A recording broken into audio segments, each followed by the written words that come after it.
Hi friends, I'm Chaudhary and welcome to our new episode in the story of Delhi.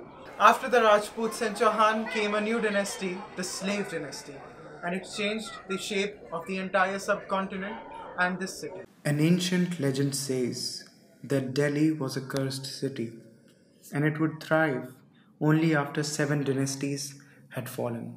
Any man or king who has created a new city in Delhi was never able to last his rule. But legends have not stopped Delhi's conquerors, who came, saw, and named new cities through the centuries. Due to her location, Delhi has always played a crucial role in the history and politics of Indian subcontinent. In a way, she is a gateway city, located on the plains initially near a fording point on the Yamuna River and on the route between Western and Central Asia and Southeast Asia.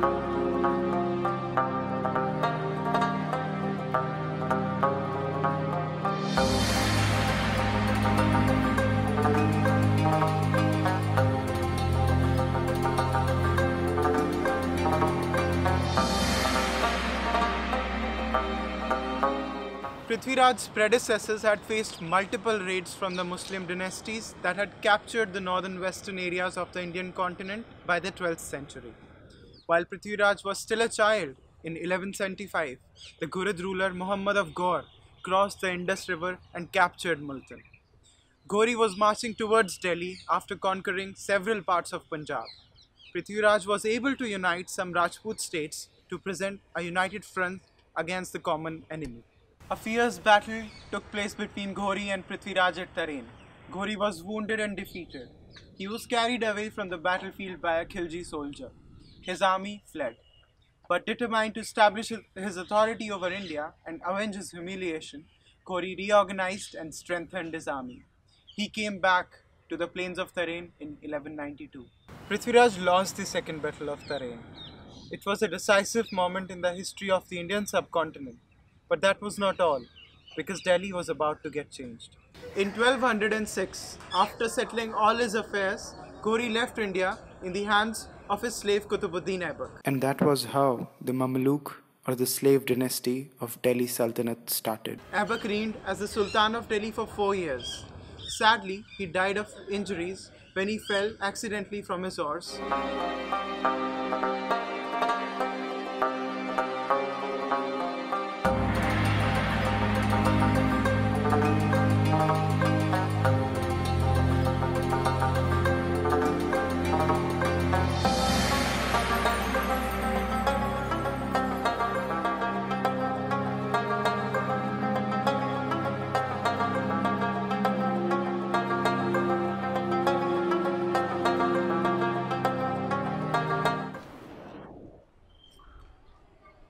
In order to ascertain that a new ruler had come, Aibak built this mosque Quwwatul Islam, which means the might of Islam. Quwwatul Islam in Delhi and the Adi Khan Ka Jhopda in Ajmer. He started also the construction of Qutub Minar in memory of Saint Qutbuddin Bakhtiyar Kaki, which was also completed by his successor Iltutmish after his death.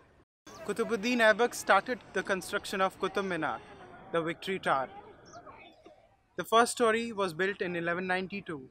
In 1220, Aibak's successor and son-in-law Iltutmish completed a further 3 stories. In 1369, a lightning strike destroyed the top story. Firoz Shah Tughlaq replaced the damaged story and added one more.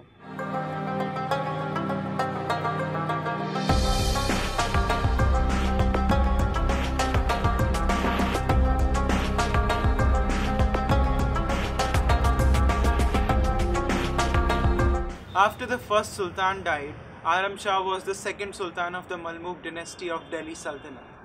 He reigned from 1210 to 1211. However, Aram was ill-qualified. an elite group of 40 nobles called Chilgani soon conspired against him and invited Shamsuddin Iltutmish. Iltutmish was the governor of Badaयूं and he was to replace Aram. Both Aram and Iltutmish marched towards Delhi from Lahore and Badaयूं respectively. They met on the plain of Baghe-Jud near Delhi in 1211, where Iltutmish defeated Aram.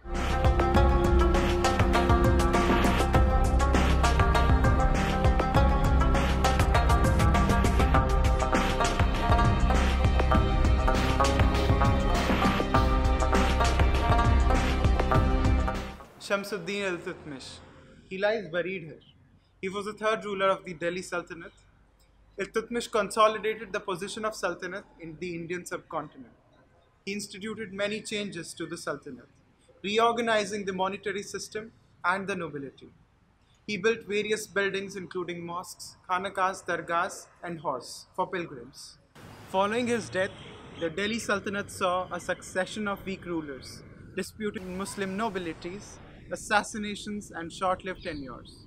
Power shifted from Rukhuddin Firoz to Razia Sultan and others until Ghiyasuddin Balbal came to power and ruled from 1266 to 87. He was succeeded by 17-year-old Muzuddin Kaikabad, who appointed Jalaluddin Firoz Khilji as the commander of his army. Khilji assassinated Kaikabad and assumed power, descending the Mamluk dynasty and starting the Khilji dynasty. The first ruler of Khilji dynasty was Jalaluddin Firoz Khilji. He came to power in 1920 after killing the last ruler of Mamluk dynasty at the behest of Turkic, Afghan and Persian nobles. He was around 70 years old at that time and was known as a mild-mannered, humble and kind monarch to the general public. But he ruled for 6 years before he was murdered in 1926 by his nephew and son-in-law, Juna Muhammad Khilji, who later came to be known as Alauddin Khilji.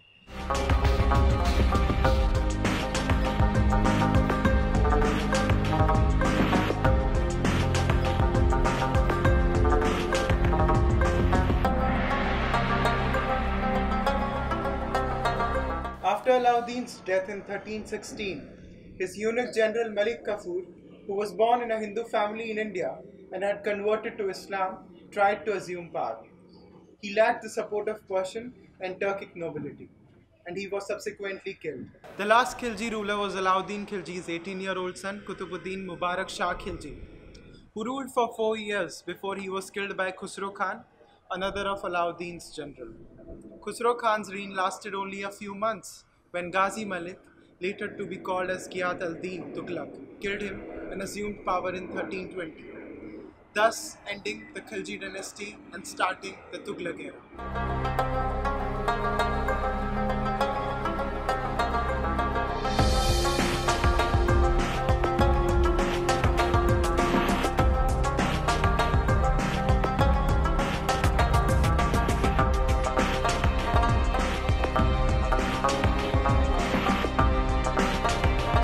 So that was all about the Slave or Mamluk dynasty. Stay with us as the story deepens and we continue to explore this city.